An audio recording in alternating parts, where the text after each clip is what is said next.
pouquinho para vocês sobre a importância do Instagram na prática médica.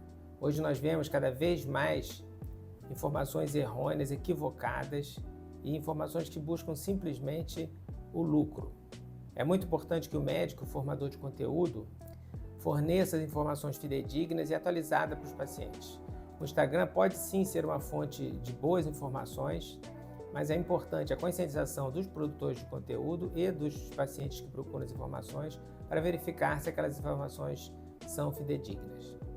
A maioria das coisas que a gente vê no Instagram são coisas boas, às vezes até coisas assim que fogem um pouco à realidade. Portanto, hoje eu me propus a falar um pouquinho sobre complicações em cirurgia plástica. Toda vez que nós vamos fazer uma cirurgia de grande porte, uma cirurgia, especialmente cirurgias muito longas, todas as pessoas pensam em trombose venosa, tromboembolismo pulmonar, que é uma das complicações mais temidas em nossa especialidade. No entanto, existem meios de prevenir usando métodos adequados de prevenção, como botas de compressão pneumática, quimioprofilaxia química, deambulação precoce, uso de meias elásticas e também um pré-operatório muito rigoroso antes, verificando se há algum tipo de trombofilia. Então, essa complicação, que é uma complicação que todo mundo já escutou, a gente pode tentar evitar dessa forma e sempre acompanhar o paciente no pós-operatório. Quando se fala de complicações, é muito importante que o médico que opere o paciente tenha a capacidade de lidar com essas complicações e intercorrências. Se vocês forem no médico alguma vez falar para vocês que nunca teve complicação ou intercorrências, só há duas possibilidades: ou ele não opera ou ele está mentindo, porque isso ocorre, é natural do ser humano ocorrer esse tipo de eventualidade durante o pós-operatório de cirurgias. Por isso é muito importante, como eu disse, um profissional que saiba lidar com essas complicações e que fique em cima de você no pós-operatório. Então vamos agora, eu falei de uma complicação geral que pode ocorrer em qualquer cirurgia longa, agora eu vou falar especificamente, rapidamente, sobre os tipos mais comuns de cirurgia. Quando a gente vai para o segmento superior do rosto, da face, nós temos os tratamentos não invasivos, que, embora não invasivos, estão sujeitos a complicações, e vocês já cansaram de ver na imprensa necrose, existem também possibilidade de infecção em qualquer tipo de cirurgia. Então, portanto, quando você vai fazer um procedimento não invasivo, infiltração de colágeno, estimulador de colágeno, ácido hialurônico, você tem que saber que você pode ter essas complicações e o médico vai tratar. Existe até a possibilidade, quando se injeta ácido hialurônico no rosto, de cegueira. Essa é uma complicação descrita, de difícil tratamento e, portanto, esse tipo de tratamento só deve ser feito por médicos extremamente especializados. Saindo desses não invasivos, vamos falar um pouquinho sobre facelift, que é uma cirurgia que eu gosto muito. O facelift é uma cirurgia onde a gente lida com anatomia precisa da face. Então é muito importante que o médico faça o facelift, seja um médico habilitado, porque complicações podem ocorrer. A mais comum de todas são pequenas epidermólises, porque a gente tem que soltar o retalho da face e recolocar no lugar, então às vezes dá uma casquinha e até necrose, que são coisas que são mais difíceis de acontecer. A complicação mais temida na face é o hematoma, o acúmulo de sangue no pós-operatório imediato. Essa intercorrência é muito comum no passado, hoje a incidência é muito menor porque a gente usa a rede hemostática, que evita praticamente quase em 100% dos casos. Nos últimos 4 anos eu tive um hematoma, mesmo assim, depois que a paciente tirou a rede no 5º dia, também resolvemos o problema, tivemos que levar para a sala, drenamos o hematoma, recolocamos a rede, a paciente ficou ótimo, resultado esplêndido esse ano passado.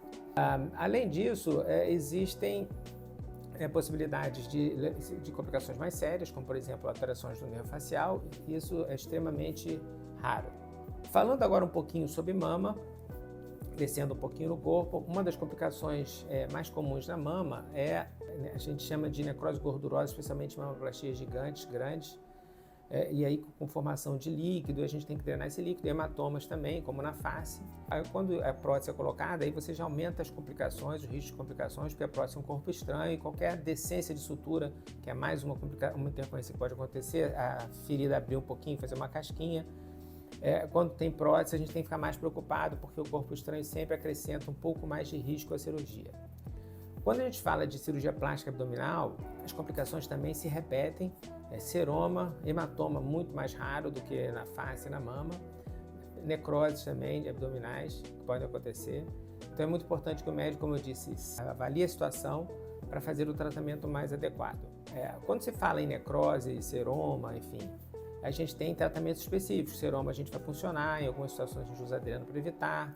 Quando existe necrose ou então a eminência de necrose, a gente pode fazer tratamento com medicina hiperbárica, que melhora muito a circulação sanguínea e consequentemente, também ajuda no tratamento da necrose. Lipoaspiração.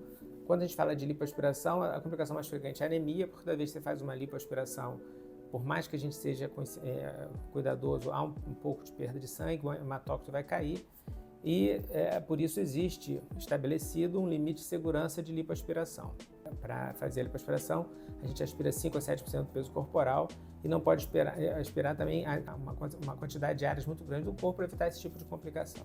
Talvez a complicação mais frequente que eu vejo na minha carreira seja a expectativa do paciente diferente do que a gente pode oferecer. Por isso é muito importante a consulta médica, a gente conversar com o paciente, explicar detalhadamente o que pode ser feito, para que a expectativa seja alinhada. Não é possível uma pessoa, um exemplo comum, uma pessoa que tenha 60 anos, que nunca fez nenhum tipo de tratamento na face, fazer uma cirurgia facial e ficar com o rosto de 20. Isso não existe, isso é propaganda enganosa.